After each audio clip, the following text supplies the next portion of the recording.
ఓం నమ శివాయ. శ్రీ శివ మహాపురాణము వీరభద్ర జననము ధ్యాన శ్లోకము. ఓం త్రయంబకం యజామయే సుగంధిం పుష్టివర్ధనం ఉర్వారుకమివ బంధనాన్ మృత్యోర్ముక్షీయమామృతాత్.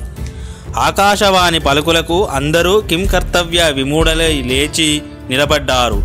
ఇక అక్కడ రుభువులచే తరుమపడ్డ శివగణం రుద్రుణ్ణి ఆశ్రయించి జరిగిన విషయాన్ని యథాతథంగా విన్నవించారు.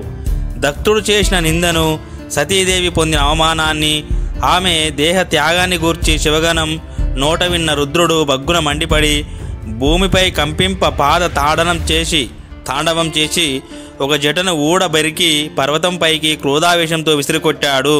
మునులారా, ఆ జట రెండు ముక్కలై అందులో నుండి ప్రళయకాల మహాభైరవ రావం పుట్టింది. పూర్వభాగం నుండి మహాభీముడు, ఘనాగ్రాని అయిన వీరభద్రుడు జన్మించాడు. పుడుతూనే ప్రళయానల సంకాశుడు సహస్రభుజుడైన వీరభద్రుడు భూమండలాన్ని వృత్తంగా చుట్టి ఆ పైన 10 అంగుళాలు ఆక్రమించాడు. ఆ పైన మహారుద్రుని కోప నిశ్వాసం నుండి 100 జ్వరాలు, 13 సన్నిపాత రోగాలు పుట్టాయి. జడ యొక్క ఉత్తర భాగం నుండి భూతకోటి పరివృతమైన మహాకాళి జన్మించింది. మూర్తిమంతమైన క్రూర జ్వరాలు సర్వలోకాలను భయపెడుతూ సర్వాన్ని దహిస్తాయా అన్నట్లు ఉన్నాయి. వీరుడైన వీరభద్రుడు చేతులు జోడించి పరమేశ్వరునికి నమస్కరించి ప్రణామం చేసి వినయంగా ఇలా ప్రార్థించాడు. మహారుద్ర, నీవు అతి భయంకరుడవు. సూర్య చంద్రాగ్నులు నీ నేత్రాలు. నా కర్తవ్యం ఏమిటి ఆజ్ఞాపించండి. క్షణంలో సముద్రాలను శోషింపజేయనా, పర్వతాలను పిండి చేయనా, బ్రహ్మాండాన్ని భస్మం చేయనా, దేవతలను అవమానించనా, మునులను కినికతో శిక్షించనా, వాయు సంచారం నిరోధించనా, నీ అనుగ్రహంచే నేను చేయలేని పని లేదు. మత్తుల్యుడైన పరాక్రమవంతుడు లేడు. ఏ శంభో, మీ సంకల్ప మాత్రం చేతనే కార్యాలు నెరవేరుతాయి. అలాంటిది మీరు వాక్కు చేత శాసిస్తే నేను ఎలాంటి దుర్ఘటమైన కార్యాన్నైనా నెరవేర్చగలను. స్వామి, అంతా మీ అనుగ్రహము. సర్వమంగళుడైన రుద్రుడు వీరభద్రుని ఉత్సాహవచనాలకు సంతసించేలా ఆజ్ఞాపించాడు. వీరభద్ర, నా ఆజ్ఞను వెంటనే నెరవేర్చి నాకు సంతోషాన్ని కలిగించు. విను, ఖలుడు మహాగరివి మూర్ఖుడైన దక్షుడు యాగం చేస్తున్నాడు. యజ్ఞాన్ని, యజ్ఞ పరికరాలను భస్మం చేయి. అంతేకాదు, దేవ గంధర్వ యక్షులను ఇంకా అక్కడున్న వారిని భస్మం చేయి. అక్కడ విష్ణువు, బ్రహ్మ, యముడు కూడా ఉన్నారు. వారిని పడగొట్టు. దదీచి మహర్షి మాటలను ఉల్లంఘించి ఎవరైతే అక్కడున్నారో వారందరినీ భస్మం చేయి. నానా ఆకర్షణ మంత్రాలతో వారందరినీ ఒక్క చోటుకు చేర్చి అగ్ని జ్వాలలతో దహించు. ఏ వీరా, దక్షుడు మొదలగు వారినందరినీ, వారి భార్యలను, బంధువులను అవలీలగా భస్మం చేసి జలాలలో కలిపి పానం చెయ్యి. యజ్ఞంలో వేద విధులను పరిరక్షించే ఋత్విక్కులను కూడా వదలకు. మహేశ్వరుని వచనాన్ని ఆదరంతో విని ఆయనకు ప్రణమిల్లి శివుని శాసనాన్ని శిరసును ధరించి యజ్ఞస్థానానికి బయలుదేరాడు వీరభద్రుడు. ఆయనకు తోడుగా శోభార్థం హరివీర భయంకరులు, ప్రళయాగ్ని సదృశులైన కోట్లాది గణాలను వెంట పంపించాడు శంభుడు. ఆ గణాలు వీరభద్రుని వెనుక ముందట నడిచాయి. కాలులైన వారితో కూడి హరవేషభూషణుడు, సహస్రభుజుడు, నాగాభరణ శోభితుడైన వీరభద్రుడు ప్రబలాతి భీకరుడై రథస్థుడై బయలుదేరాడు. ఆ రథం 10,000 చేతుల ప్రమాణం కలది. 10,000 సింహాలు లాగుతున్నాయి. ఇంకా అనేక సింహ, శార్దూల, మకర, మహామీన, గజాదులు పార్శ్వ రక్షక దళాలుగా నడుస్తున్నాయి. కాళీ, కాత్యాయని, ఈశాని, చాముండ, ముండ, మర్దిని, భద్రకాళి, భద్ర, వైష్ణవి ఈ నవదుర్గలతో కూడి మహాకాళి భూతగణ సేవితే దక్ష సంవారానికై బయలుదేరింది. వారితో పాటుగా శాకిని, డాకిని, ప్రమద గణాలు, యక్షులు, కూష్మాండులు, పరట్పటులు, చటకులు ఇత్యాది బ్రహ్మ రాక్షసులు కూడా తరలి వెళ్లారు.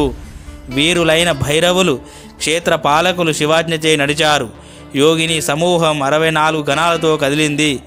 ఆ గణాధ్యక్షులు ఎవరనగా శంకుకర్ణుడు, కేకరాక్షుడు, వికృతుడు, విశాఖుడు, పారియాత్రికుడు, సర్వాంకుడు, జ్వాలకేశుడు, సముదుడు, దుద్రభుడు, కపాలీషుడు, సర్వాంకుడు, కోటికుండు, విష్టంభుడు వీరందరూ వివిధ సంఖ్యా గణాలతో బయలుదేరారు. వీరే కాకుండా సంనాథుడు, పిప్పలుడు, ఆవేశనుడు, చంద్రతాపనుడు, మహావేశుడు, కుండి, పర్వతకుడు, కాలుడు, కాలకుడు, మహాకాలుడు, అగ్నికృతు, అగ్నిముఖుడు ఇత్యాదులు కంటి చూపులతో మంటలు రేపే భయంకర ఆకారులు కోట్ల సంఖ్య గణాలతో దక్షయజ్ఞ ధ్వంసానికై వెంట నడిచారు. అంతేకాకుండా ఆదిత్యమూర్ధుడు, గణావహుడు, సన్నాహుడు, కుముదుడు, అమోఘుడు, కోకిలుడు, కాష్టాగూఢుడు, సుకేశి, ఋషభుడు, సుమంత్రకుడు, కాకపాదోదరుడు, సంతానకుడు వీరందరూ అసంఖ్యాక గణాలతో అట్టహాసంగా వీరభద్రుణ్ణి అనుసరించారు.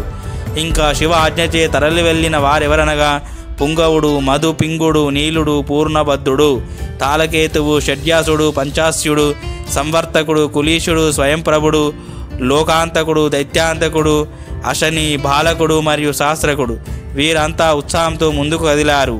దేవదేవునికి ఇష్టులైన తండువు, భృంగి, రిటి ఇత్యాదులు ఆడుతూ పాడుతూ గెంతుతూ సంతోషంతో నడిచారు. వీరుడైన వీరేశుడు శివాజ్ఞచే 1120 కోట్ల గణాలతో, 1000 కోట్ల భూతాలతో, రోమముల నుండి పుట్టిన 3 కోట్ల కుక్కలతో అతి సంభ్రమంతో కదిలాడు. శూల, ముద్గర, గద, పరశు, క్షురిక, ఖడ్గ, ముసలాది ఆయుధాలను ధరించి శంఖ, పటహ, బేరి, కాహల, మురజ, మర్దల, శృంగ నాదాది వాద్యధ్వనులు, బూన బోంతారాలను కప్పివేయ రుద్రగణం వీరభద్రుని వెంట కదిలింది. వీరభద్రుడల అతిశయంతో జైత్యయాత్ర సంరంభుడై బయలుదేరగా ఇక్కడ యజ్ఞశాలలో దక్షకునకు మరియు ఇతర దేవతలకు అనేక దుశ్శకునాలు తోచాయి. 3 విధాల అంటే ఆధ్యాత్మిక, ఆది భౌతిక, ఆది దైవిక ఉత్పాతాలు కానవచ్చాయి. దక్షును ఎడమ కన్ను, చేయి, తొడ అదిరాయి.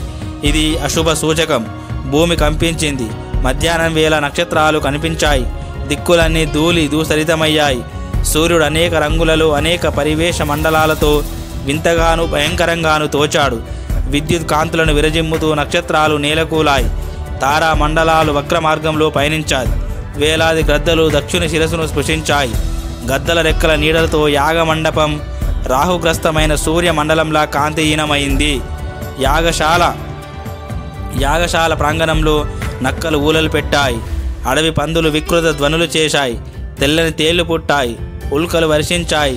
ధూళి వర్షాన్ని కురిపిస్తూ తీవ్రంగా గాలులు వీచాయి. సుడిగాలులచే సర్వము కంపించింది. యజ్ఞశాల ఊర్ధ్వంగా పైకి ఎగిసింది. మిడత దండు ఆ ప్రాంతాన్నంతా కప్పేసింది. దక్షాదులు రక్తాన్ని వమనం చేసుకున్నారు. వారందరూ గాలిలోని దీపంలా వణికిపోతున్నారు. శస్త్ర ధారాహతుల వలె రోధిస్తున్నారు. రక్తం వర్షంగా కురిసింది. దిక్కులన్నీ అంధకార బంధురమయ్యాయి.